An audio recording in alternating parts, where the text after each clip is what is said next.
Ça t'est déjà arrivé d'acheter un truc à cause d'un de tes potes? Tu sors des cours, il est midi, tu te dis tranquille, je vais rentrer chez moi, mais c'est là que tu croises ton meilleur pote. Ouais gros, viens on va au BK, en plus il y a un nouveau menu. Résultat, tu manges avec lui alors que de base, tu devais juste rentrer chez toi. Tu sais, l'autre jour j'étais dans un Uber, rentré chez moi comme chez les vacances, et j'étais vraiment là pendant 5-10 minutes, tu vois, à regarder mon téléphone, mais j'étais vraiment là à me baver dessus comme un idiot pendant 5-10 minutes. Tu sais, je regardais la fenêtre, je me disais oh comme c'est beau, pareil la nuit.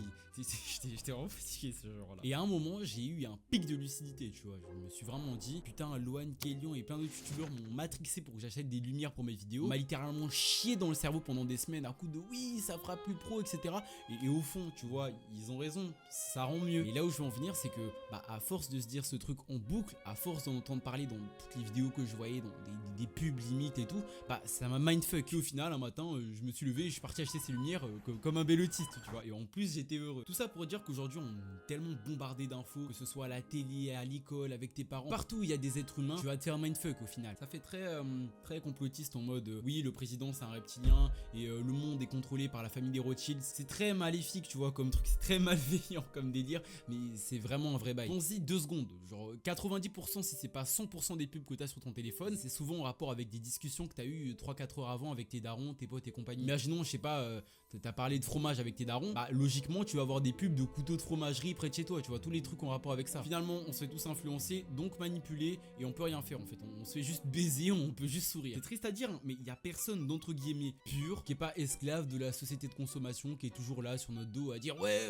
achète ma merde, ouais, achète mon prochain iPhone, tu vois. C'est pas vrai, hein, il y a quand même 2-3 trucs qu'on peut faire dans notre vie pour arrêter de se faire bouffer le cerveau par des putains de reptiliens et avoir un minimum le contrôle de notre vie. Étape numéro 1, développer son discernement. C'est un truc qui est souvent dit dans la Bible d'ailleurs, mais c'est un truc auquel on prête pas souvent attention. Et c'est normal, tu vois, on n'a pas un super cerveau en ordinateur qui a été créé par Elon Musk et ses 500 milliards d'euros, tu vois, qui est là tout le temps à l'intérieur de notre crâne à essayer de nous faire comprendre que si ce mec là-bas, il nous donne une bouteille de coca, c'est pour nous faire grossir dans 5 années. On n'est pas tous destinés à se faire manipuler comme des idiots. Faut juste savoir faire la part des choses entre ce qui est bon pour toi et ce qui est mauvais pour toi. Parce que si tu commences à tout suspecter H24, ta vie va être sacrément triste. Pose-toi des vraies questions. Est-ce que ça sert vraiment à quelque chose d'acheter un ensemble like tech parce que tous tes potes se font influencer comme des teubés avec les vendeurs de cité? Non, garde tes sous et achète-toi des vrais vêtements, pas des trucs qui ont été faits par des Ouïghours en Chine. Numéro 2, mets-toi des limites. Demande-toi vraiment si ce que tu consommes au quotidien c'est bon pour ton corps. Ça passe pas que par, je sais pas moi, tapoter sur son téléphone, aller sur WhatsApp, Instagram, Discord et tout. Non, ça passe aussi parce que t'écoutes, par les vidéos que tu regardes, parce que tu manges. Demande-toi vraiment si c'est bon pour ton corps. Dis-toi, il y a une étude qui prouve qu'écouter une musique, juste écouter de la musique, sans rien faire d'autre, d'environ 130 BPM, le rythme de la musique en gros, ça augmente tes perfs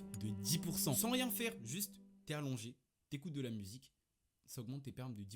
Ça peut aussi te mettre en PLS, faut pas croire. Genre écouter de la musique, trop de musique, ça te nique juste ta dopamine, ton hormone du bonheur. Si tu me crois pas, rappelle-toi ta musique préférée. C'est bon, tu l'as en tête? Maintenant, rappelle-toi la première fois que tu l'as écoutée et maintenant. Ah, c'est pas la même, non? J'ai raison. Et c'est normal, ton cerveau l'a écouté en boucle pendant je sais pas combien de temps. Mets-toi des limites pour des trucs que tu sais qui sont mauvais pour toi. Là, vraiment, mets pause à la vidéo et prends un bout de papier, prends un truc, réfléchis dans ton cerveau et commence à noter les trucs que tu sais qui sont mauvais pour toi. Non mais j'attends que tu le fasses, que tu t'abonnes, que tu viennes sur le Discord et ensuite on reprend la vidéo.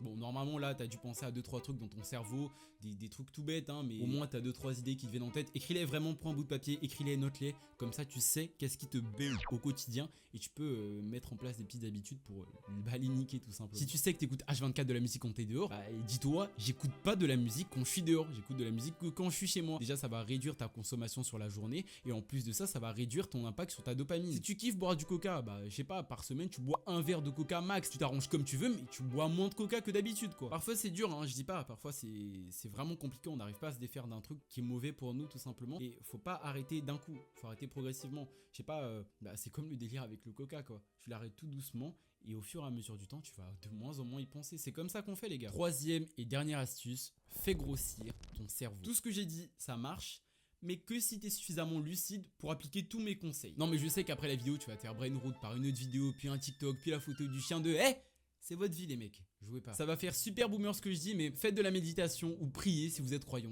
c'est la même. Ça va juste booster votre manière de prendre du recul, de réfléchir un peu par rapport à la vie, juste gamberger sur des trucs tout bêtes, je sais pas, des phrases de philosophes ou lire un livre. Je sais qu'il y en a un que je lisais à l'époque, C'était Les Fleurs du Mal. Je sais qu'il y en a des meilleurs livres hein, sur la philosophie, la méditation, tout ça, mais je sais pas, voilà. J'ai dit le premier livre qui me venait en tête. C'est vraiment super débile hein, comme ça, mais c'est un truc qui marche vraiment. Juste méditer sur des textes bibliques, essayer de comprendre ce que voulait dire ce mec là-bas, gamberger dans le vide et essayer de trouver une réponse dans le noir, ça aide de fou en général. J'espère que la vidéo t'a aidé, j'espère que ton cerveau de reptilien concentré est un peu plus ouvert maintenant qu'il ne l'était avant et applique vraiment les conseils. Si juste tu regardes ma vidéo et que tu fais rien après, c'est normal que ça marche pas. Abonne-toi, j'ai pas envie de crier.